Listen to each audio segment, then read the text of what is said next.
Saudi अरब पाकिस्तान में सीड़पकारी $2.5 अरब मां वधाए $2.8 अरब करण जो ऐलान करे छॾियो। मफ़ाहमती यादाश्तुनि ऐं मुआहिदनि जो अंग 27 मां वधी 34 थी वियो। पाकिस्तान जे दौरे दौरान $2.5 अरब सीड़पकारी ते इतफ़ाक़ थियो हो। वधीक $600 मिलियन जी सीड़पकारी कंदासीं। ॿई मुल्क इक़्तिसादी भाईवारी खे वधीक मज़बूत बणाए विया आहिनि। रियाद में सऊदी अरब जी सीड़पकारी वारे वज़ीर ख़ालिद बिन अब्दुल अज़ीज़ जी वज़ीर आज़म सां गॾु प्रेस कॉन्फ्रेंस। शहबाज शरीफ़ पारां सीड़पकारी जो काथो वधाइण ते सऊदी वज़ीर जा थोरा मञिया विया। संदसि चवणु आहे त पाकिस्तान ऐं सऊदी अरब गॾिजी ख़ुशहाली जूं मंज़िलूं तइ कंदा। सऊदी वली अहद मोहम्मद बिन सलमान सां मुलाक़ात नतीजा ॾींदड़ रही। वज़ीर आज़म सऊदी अरब खां पोइ 2 ॾींहनि जे सरकारी दौरे ते क़तर पहुची वियो। क़तर जे मुमलिकती वज़ीर मोहम्मद बिन अब्दुल अज़ीज़ पारां शहबाज शरीफ़ जी एयरपोर्ट ते आजियां क़तरी क़यादत सां तामीरी ॻाल्हियुनि जो मुंतज़िर आहियां। ॿिन्ही मुल्कनि विच में लाॻापनि खे वधीक हथी ॾियारण ते ॻाल्हियूं थींदियूं। पाकिस्तानी सक़ाफ़ती विरसे खे उजागर करण लाइ ख़ासि नुमाइश जो इफ़्तिताह बि थींदो। वज़ीर आज़म शहबाज शरीफ़ जो दोहा पहुचण खां पोइ समाजी राब्तनि वारी वेबसाइट एक्स ते विया। पाकिस्तानी हाई कमीशन पारां लंडन में अॻूणे चीफ जस्टिस काज़ी फ़ाइज़ ईसा जी गाॾी ते हमले वारे वाक़े जो केस दाख़िल कराइण जो फ़ैसिलो। स्कॉटलैंड यार्ड में 9 ॼणनि ख़िलाफ़ केस दाख़िल करायो वेंदो। वफ़ाक़ी घरू वज़ीर मोहसिन नक़वी पारां काज़ी फ़ाइज़ ईसा जी गाॾी ते हमले में मुलविस पाकिस्तानी शहरियुनि जे पासपोर्ट रद्द करण जो ऐलान। कितना अरसा हो गया, कितनी दहाइयां गुजर गई, हम अमन अमान से महरूम हैं और हमें लॉलीपॉप दिया जाता है कि साहब ये मसला अभी हल हो जाएगा, तो कल हल हो जाएगा, तो रात हल हो जाएगा, और हम दहशतगर्दी के खिलाफ जंग जारी रखेंगे और ये रखेंगे और वो रखेंगे।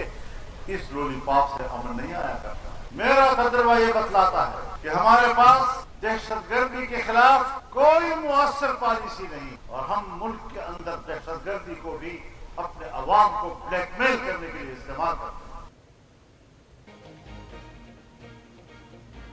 पार्लियामेंट जी ख़ुदमुख्तियारी खां करे बि इनकार नाहे कयो। पाकिस्तान में आइन जो बुनियाद इस्लाम ते आहे। असांखे लॉलीपॉप ॾिनो वञे थो त मसइलो हल थी वेंदो। चयो वञे थो त दहशतगर्दी ख़िलाफ़ जंग जारी रखंदासीं।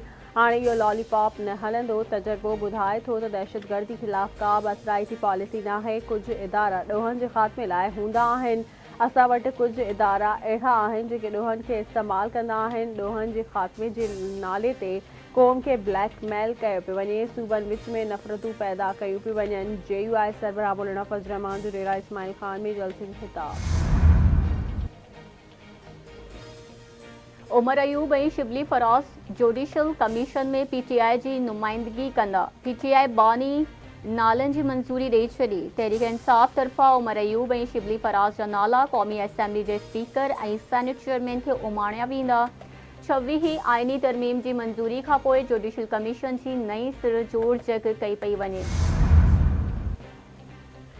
सिंध असेंबली जी इजलास में बिजली ऐं गैस जी लोड शेडिंग ते बहस। स्पीकर अवैस कादिर शाह रूलिंग ॾींदे चयो आहे त लोड शेडिंग जो मसइलो हल न थियो त ऐवान पंहिंजा इख्तियार इस्तेमालु कजो। तवानाई वारो वज़ीर ऐं लाॻापियल अमलदार बिजली कंपनियुनि सां ॻाल्हाइनि। फयाज़ बुट ऐं मुख़ालिफ़ धुर जा मेंबर गॾिजाणी करे मामिलो हल कनि। सिंध जी सीनियर वज़ीर शर्जिला मेमन बिजली कंपनियुनि जे सरबराहनि खे ऐवान में घुराइण जो मुतालबो करे छॾियो।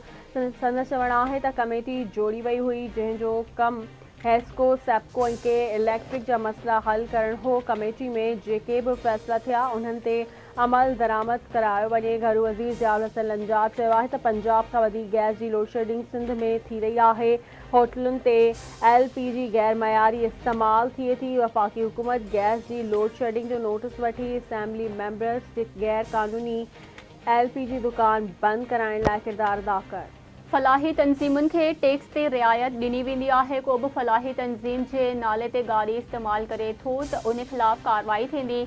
हाणे अनरजिस्टर्ड गाॾियूं शोरूम्स खां ॿाहिरि न निकिरंदियूं। पहिरीं गाॾी शोरूम ते रजिस्टर्ड थींदी, उन खां पोइ रोडनि ते ईंदी।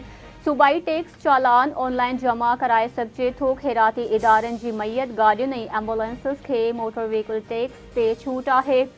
हाणे शहरी घर वेठे बि नंबर प्लेट ख़रीद करे सघे थो। सिंध जे सीनियर सूबाई वज़ीर शर्जील इनाम मेमण जा सिंध असेंबली में सवालनि जा जवाब। संदसि चवण आहे त एक्साइज़ खाते तरफ़ां मुख़्तलिफ़ शहरनि में चेक पोस्ट क़ाइमु कयूं वयूं आहिनि। 400 माण्हू मंशियात सबबि इस्पतालुनि में दाख़िल आहिनि। सूबे में मंशियात ख़िलाफ़ कमु थी रहियो आहे। मंशियात जे ख़ात्मे लाइ सभिनी जे सहकार जी ज़रूरत आहे। कराची शहर मां बस अड्डा ख़त्म कया विया आहिनि। हुकूमत मुसाफ़िरनि खे शहर खां ॿाहिरि पहुचाइण लाइ शटल सर्विस शुरू कई आहे। चिंची रिक्शाउनि ते पाबंदी आहे, उहे अदालत जी स्टे ऑर्डर ते हली रहिया आहिनि। सिंध दरिया ते नवां कैनाल अॾा विया त दमादम मस्त कलंदर थींदो। असां चूड़ियूं नाहिनि पातियूं। पीपल्स पार्टी सख़्त मुज़ाहिमत कंदी। सिंध दरिया ते नवां कैनाल अॾण वारे फ़ैसिले ते इत्तफ़ाक़ आॾो शिकायत कई आहे। पीपल्स पार्टी अॻवान आजिज़ धावरा जी कराची में प्रेस कॉन्फ्रेंस में चवण आहे त छमी आइनी तरमीम जो फ़ाइदो मुल्क जी आवाम ताईं पहुचंदो। जंहिं शिक ज़रिए असेंबली ख़त्म कई वेंदी हुई, उहा शिक ई ख़त्म कई वई आहे। 27वीं आइनी तरमीम ते अञा बाज़ाब्ता ॻाल्हियूं शुरू नाहिनि थियूं। आइन में अञा बि तरमीमुनि जी गुंजाइश आहे। People's party chairman Bilawal Bhutto Zardari Pakistan जी उम्मीद आहे छवीं आइनी तरमीम आणण ते हू जस लहणे।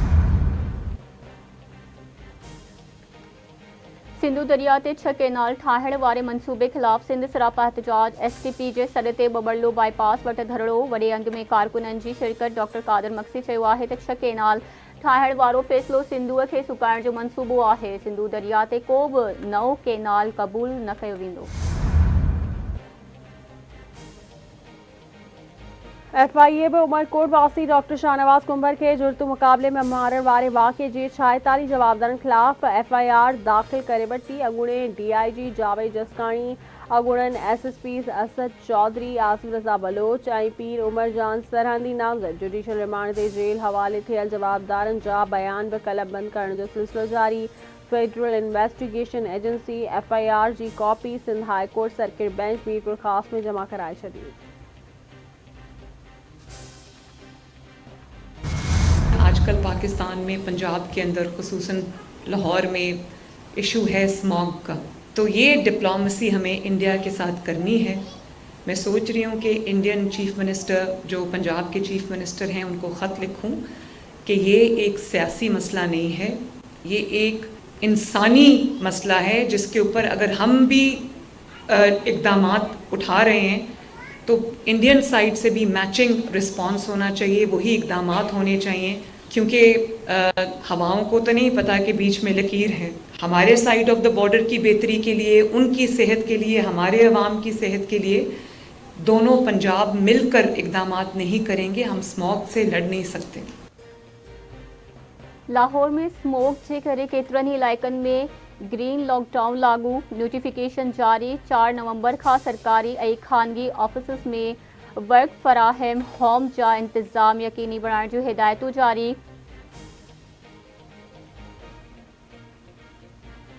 पंजाब जी वज़ीर आला मरियम नवाज़ चयो आहे त स्मोक ते पाक भारत डिप्लोमेसी जी ज़रूरत आहे। ॿिन्ही पंजाबनि खे गॾिजी क़दम खणणा पवंदा। स्मोक सियासी न इंसानी मसइलो आहे।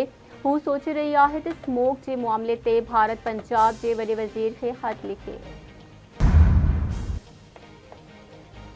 रूस जे बचाव वारे नायब वज़ीर जो नेवल हेडक्वार्टर्स जो दौरो। कर्नल जनरल अलेक्जेंडर फॉर्मन जी naval chief of staff admiral Naveed Ashraf सां मुलाक़ात। हिते जी सूरत हाल समेत मेरी टाइम सिक्योरिटी मामलनि ते ख़यालनि जी ॾेवट। Joint chiefs of staff committee जे चेयरमैन जनरल साहिर शमशाद जी आज़रबाईजान यात्रा। आज़रबाईजान जे सदर इल्हाम अलियूब समेत दिफ़ा परॾेही वज़ीरनि ऐं चीफ ऑफ जनरल स्टाफ सां मुलाक़ातूं। ॿिन्ही मुल्कनि जे दिफ़ाई लाॻापनि जे हवाले सां ख़यालनि जी ॾेवट। ख़िते जी सिक्योरिटी ऐं केतिरनि ई शोबनि में सहकार वधाइण समेत गॾियल दिलचस्पी जे मामलनि ते बि ॻाल्हि ॿोल। ॿिन्ही मुल्कनि विच में फ़ौजी सहकार में इज़ाफ़े जी अहमियत खे उजागर कयो वियो। अमन तोड़े इस्तेहकाम लाइ इज्तिमाही अज़म जो वर्जाउ।